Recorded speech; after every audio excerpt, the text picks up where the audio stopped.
The decision by the International Court, the prosecutor, the lead prosecutor, Karim Khan, and his efforts to pursue an arrest warrant for Israeli Prime Minister Benjamin Netanyahu.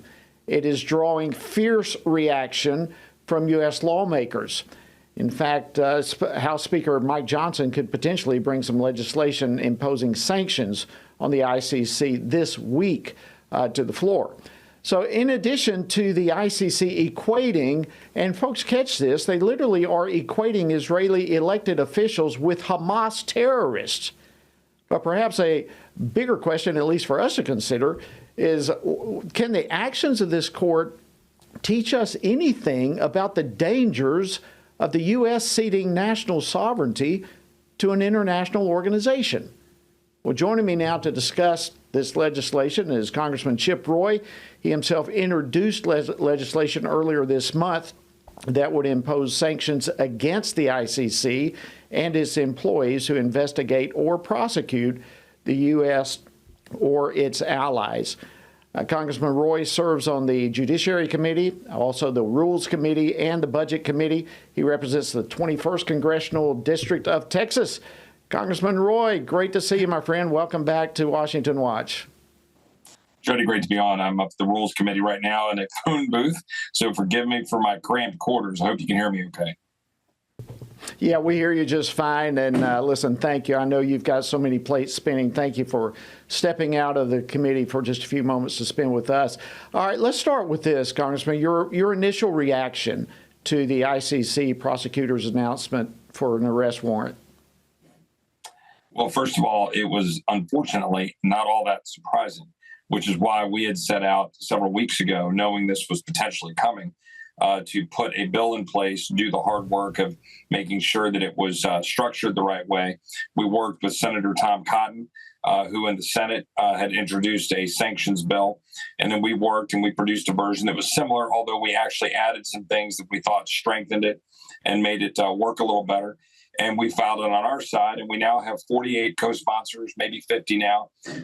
Pretty significant cross-section of the conference, which you, as a fellow, conservative and Freedom Caucus member, understand that it's important to have a pretty good cross-section. We've got everybody from, Chip Roy and Andy Biggs to Brian Fitzpatrick, and you've got leadership folks like Elise Stefanik and others that are on this bill, because we all understand that this is a significant attack on our sovereignty, but importantly, a direct assault on Bibi Netanyahu and what he's doing to try to protect Israel from the obvious attacks that have been levied upon them. But more importantly, the attacks being levied upon them by the international community, the United Nations, obviously engaging in their resolution, which unfortunately the Biden administration, sat down and didn't even participate. They abstained, which basically is a thumb in the eye to Israel.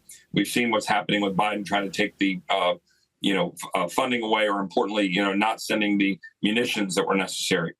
So we reacted last week. This is important that we send a united statement as Congress that this administration must stand aside Israel and not accept an illegitimate criminal court that interferes with their sovereignty or ours. Last point.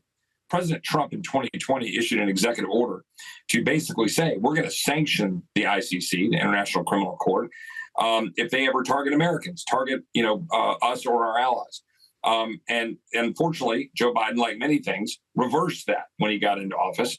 But this congressional act we put forward would require sanctions to be immediately applied on the ICC. Okay, I want to underscore what perhaps our viewers and listeners did not catch, but you introduced this legislation earlier this month, long before the ICC made the announcement. So before all of this actually transpired, as it has in the last couple of days, you introduced this legislation. What did you see coming? Tell us why you introduced this weeks ago. Well, if you go back, as I alluded to before, and you saw what the United Nations did in basically calling for a one-sided ceasefire, effectively siding with Hamas and undermining Israel, and the United States sitting on our hands and abstaining. Well, that was a clear signal where the international community was going. And the ICC has been rattling and making indications that they were going to look at whatever was happening here in the context of war crimes and things that are completely out of bounds in terms of targeting the prime minister personally of Israel, but also just the leadership of Israel and the position Israel is rightly taking.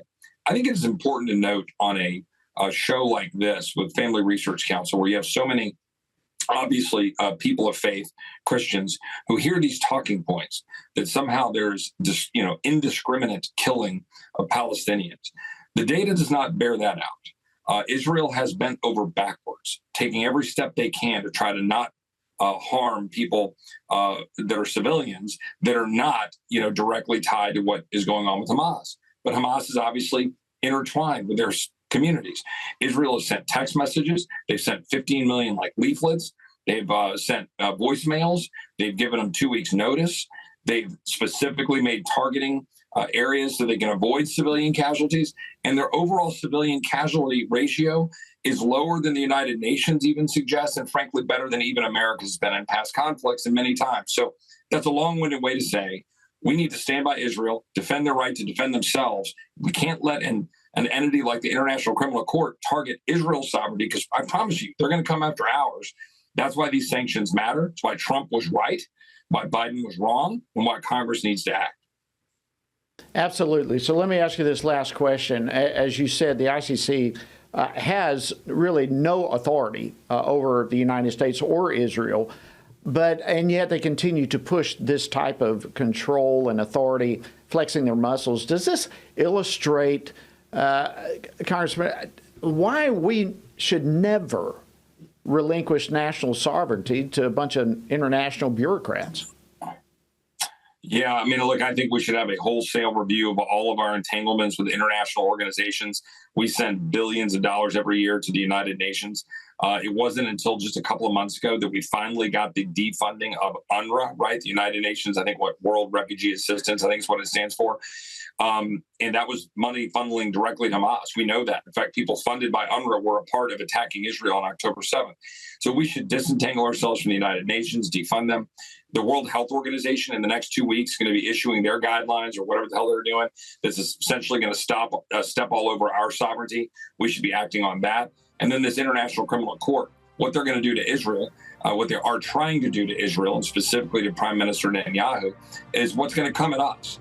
We've got to disentangle ourselves, remind the world that we are sovereign, remind ourselves that we are sovereign, importantly, stand by our allies, have alliances that matter, not alliances that are just there for the sake of it, and these global alliances which undermine our sovereignty. And that's what we need to do. And this is an important step to do that. Every Republican should be a part of this. We need to sanction them and then go further when, Lord willing, President Trump is elected and we have the House. Got to leave it right there. Congressman Chip Roy, thank you so much for stepping out of the Rules Committee and for joining us on Washington Watch. Great information.